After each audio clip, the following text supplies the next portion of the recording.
Stick around to the wheels spin at the end and find out what we are playing next week. Hello everyone, Johnny Hurricane here from GamersHeroes.com, and welcome to Best with a Buddy, where Smith and I play a co-op game for a few hours, give our general impressions, what we like and dislike, and then give a fun factor score. Games today aren't cheap. $50, $60, $70, it really adds up, especially if you and your buddies are going to buy multiple copies.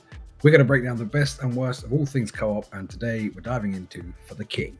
For the King is a hex-based, turn-based strategy game that combines old-school JRPG combat with modern roguelike mechanics. It consists of a lot of dice rolls and random events. You can play it solo or with up to 2 other buddies.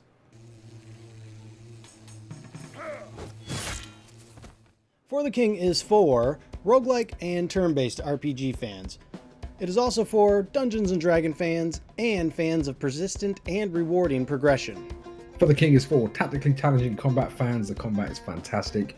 Fans of games with high replay value, there's a lot to do here. And if you're a fan of missing 97% chance to hit attacks, this is the game for you. If you've played XCOM, you know exactly what we mean.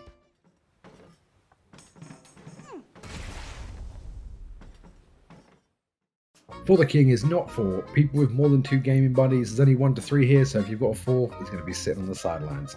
It's not for selfish people. Sharing resources is key to your success, and it is not for people easily addicted. We were supposed to record this episode 4 days ago, and we got addicted, so be careful. For the King is also not for fans of fast-paced combat. This is slow and methodical for a reason. It's also not for people that stress easily. Random chance, there's a lot of stuff that's going to make you stress. It's just that simple. And lastly, it's not for people who like random mechanics. I would say nearly half this game is random mechanics, so if you don't like random stuff, you're not going to like this.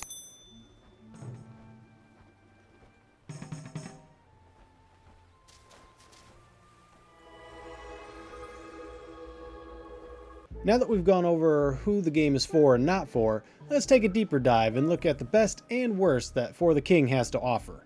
One of the best parts of For the King is, for me at least, the randomness while exploring the map.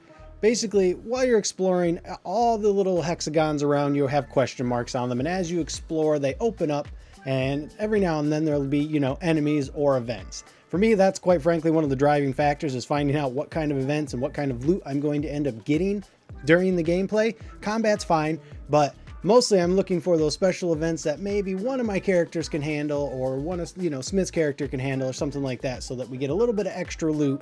Because as a couple of guys have actually beat this, you really do need to have a good start, or things go south very, very fast. So for me, it's the randomness, just exploring, finding new events and new treasure. What about you, Smith? What was one of your favorite parts of For the King?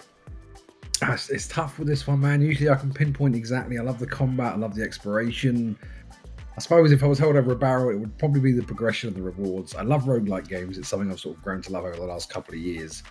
And For the King brings this roguelike progression into it that is really rewarding constantly. So it sort of builds on what you said earlier on. When you're exploring, you'll find these little tiles and sometimes random events pop up. Sometimes they're nothing. Sometimes you'll get a nice weapon. You'll get the opportunity to do something. Sometimes you'll die.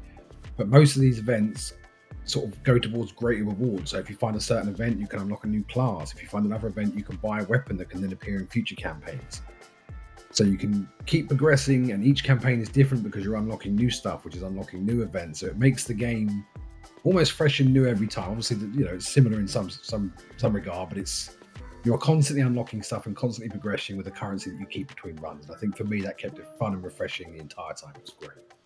Yeah, I agree with that completely. And one other thing worth mentioning is that there's a lot of different campaigns, I think 5 or 6. So even after you beat the first campaign, there's a lot more to do in this game. And of course, that progression helps you want to play more because you're unlocking new stuff.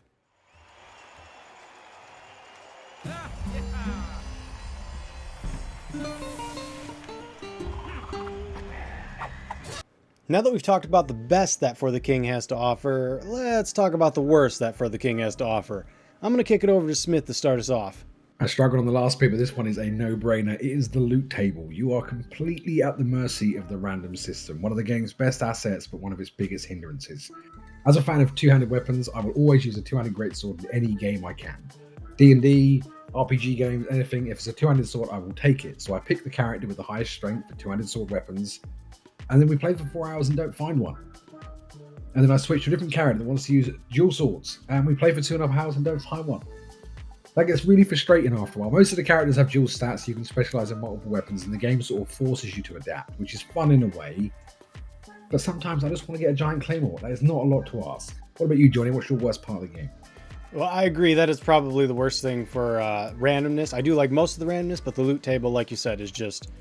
It's abysmal when you're getting weapons that you can't even use for your class, and you really need an upgrade. And then, like you said, it's funny because like when Smith switches to dual swords, then we find the claymore. So it's like, of course, there we go. But for me, easily the worst part, and this is, as was mentioned earlier by Smith, just like in XCOM, missing those high chance attacks. So generally in this game, you don't normally have like one attack. It'll be like 1, 2, 3, 4, 5 attacks, and each one, if each one hits, you get a perfect. You have a 92% chance on 3 attacks. Each one of these has a 92% chance to hit. I should not be missing 2 out of 3 consistently. That is just ridiculous.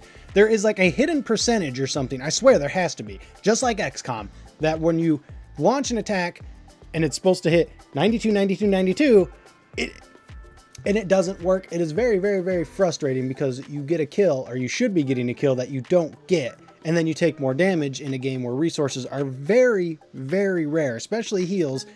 Heals are pretty much gold in this game, so that's my biggest gripe with it, is the percentage chance to hit. If it's 92, there's zero reason I should be missing as much. If it's over 90 in general, there's no reason I should be missing nearly as much as I felt like I was in that game. But still, even with that, I'm still friggin' hooked on the game, so it is what it is.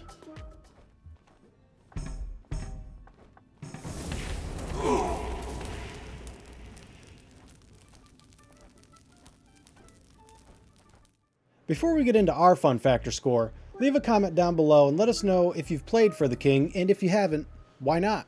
And now, for the fun factor score. I'm going to go ahead and give For the King a 5 out of 5. This game is dangerous because every time we go back to it, we don't just play once. We easily get like 10, 12 hours in and play multiple campaigns, and every single time I'm like, we'll just get the work and be done, and every single time I've been wrong. So 5 out of 5, this is probably like... This is co-op crack for me. What about you, Smith? What's your fun factor score?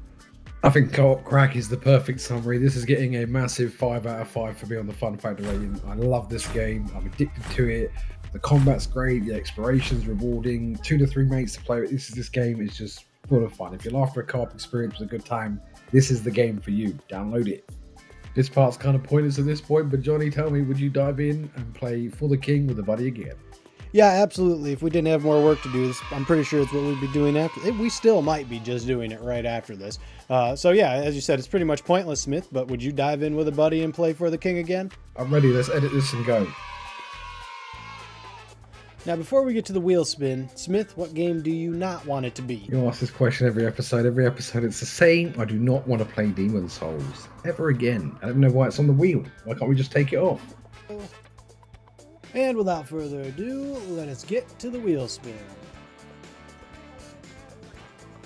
Decided to start with where it left off, so that's why it's on the ascent. What are we doing? What are we doing? What are we doing? That's it. Keep going. Oh, Phasmophobia. That's a good one. Looking forward to that. Definitely better than Demon's Souls. We keep getting so close to Demon's Souls, so close. But yes, the next game we will be playing will be Phasmophobia. I have no experience in this. Smith, you've played it quite a bit though, right? Yeah, me and the other half few mates, we played it a lot. It's a good game, really interesting, really unique. So excited to bring that to you guys next time. All right, that will do it for us. If you liked what you saw, got what you needed, like, comment, subscribe. See you guys in the next video. Later, Gators.